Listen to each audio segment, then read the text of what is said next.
شكرا للشباب بلا حدود على هذا الحوار الذي نتمناه أن يكون بلا حدود. أعود مرة أخرى إلى المرحوم سليمان عبدي وأقول: هل مات سليمان عبدي؟ أجيب بالنفي وأقول بأنه لم يمت، لأنه انتصر لثقافة الاعتراف، لأنه انتصر لثقافة البقاء للأثر. وما تقوم به هذه الجمعية وما تقومون به هو تأكيد لانتصاركم لثقافة الاعتراف ولثقافة البقاء للأثر. فاعملوا واكتبوا، فالذي يكتب والذي يعمل لا يموت. مداخلتي أوتر أن أسميها مفارقات تمثل الفضاء العام. ولاحظوا معي أنني تجاوزت عبارة الملك العمومي كتعبير إجرائي عن الفضاء العام، وتحدثت عن الفضاء العام لأنه هو الذي نريده. فالديمقراطيات التي تكرست وتقعدت فيها الديمقراطية من منطلق الفضاء العام. اليونان التي أسست للديمقراطية من مدخل الآغورا، من مدخل الساحة، من مدخل الفضاء العام. واليوم لربما نحن مدعوون إلى تجاوز فكرة الملك العمومي إلى فكرة الفضاء العام. دائما أميل في مداخلاتي إلى الحكاية، ربما لأننا مجتمع حكاء، وسأبدأ بحكاية لها علاقة بما نحن فيه، وهو ضرورة توسيع الدوائر. أحد أصدقائي وهو فقيه أزهري ينتمي إلى الأزهر الشريف كان يمضي فترة الجندية بالصعيد المصري، وكان من المفروض أن يعود إلى التكنة العسكرية في حدود 8 مساء، لكن قطار الصعيد لمن يعرف مصر دائما يتأخر عن موعده.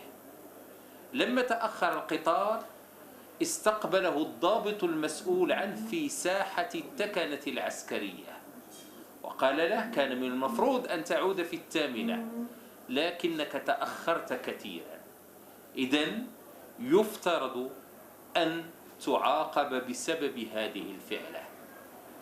اذهب وتناول طعامك وآتني إلى هذه الساحة.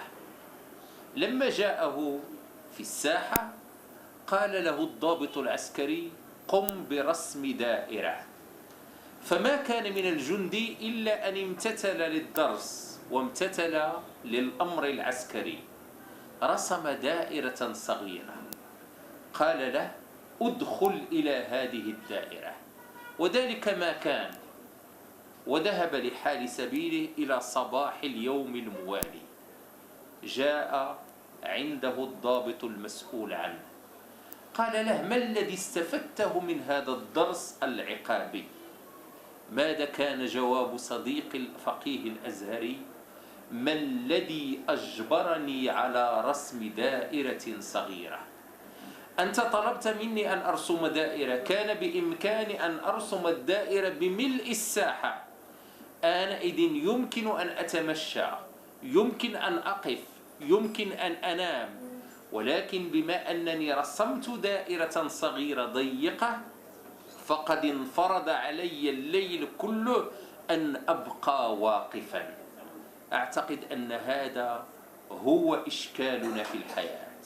نرسم دوائر صغيرة ونفرض على أنفسنا معاناة مستمرة.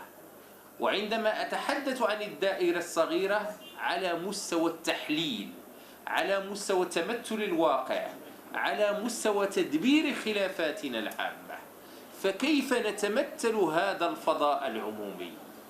عزت بيغوفيتش له قولة رائعة دائما تستفزني، يقول: لا تقتلوا البعوض لكن جففوا المستنقعات. أحيانا ننشغل بهزم البعوض وننسى بأن المستنقعات التي توجد في الخلف هي السبب الرئيسي لولادة وتنامي هذا البعوض. لا نعود إلى باراديغم العودة إلى الصفر. لكي نفهم مشكل الفضاء العام في المغرب علينا أن نعود إلى البدايات. كيف تشكل الفضاء العام مغربيا؟ كيف يتم إنتاج المجال مغربيا؟ اليوم الكثير من المدن مغربيا نشأت بالصدفة. كازا أو الدار البيضاء ذاتها نشأت بسبب يعني العمق المائي الذي وجده المستعمر في ذلك المكان من أجل إقامة المكان، من أجل إقامة الميناء. كثير من المدن لم تهيأ ل50 سنة قادمة. هل اليوم نتصور مدينة آزرو في ظرف 50 سنة؟ هل نربط بين مدينة آزرو وغيرها من المدن والتحولات الديمغرافية والتحولات الاستهلاكية وما إلى ذلك مما يعصف بالمجتمع المغربي؟ هذا الشارع بعد 5 سنوات سأقول لكم بأنه لن يكون صالحا. من المنطلق الأساسي هو أن اليوم لدينا اتجاه نحو الاستهلاك، لدينا اتجاه إلى أن تكون لكل بيت أكثر من سيارة، وآنئذ سيصير هذا الشارع مختنقا. إذن المشكل في كثير من الأحيان مرتبط بشروط إنتاج المجال. سأعطيكم إحصائية غريبة وغرائبية. تصوروا معي اليوم أن 75% من الطلبة المهندسين في مدارس الهندسة هن من تاء التأنيث، إناث. 75% من طلبة مدارس الهندسة هن إناث، بمعنى أن السنوات القادمة من سوف ينتج المجال هو المرأة. ولكن المفارقة أين تكمن؟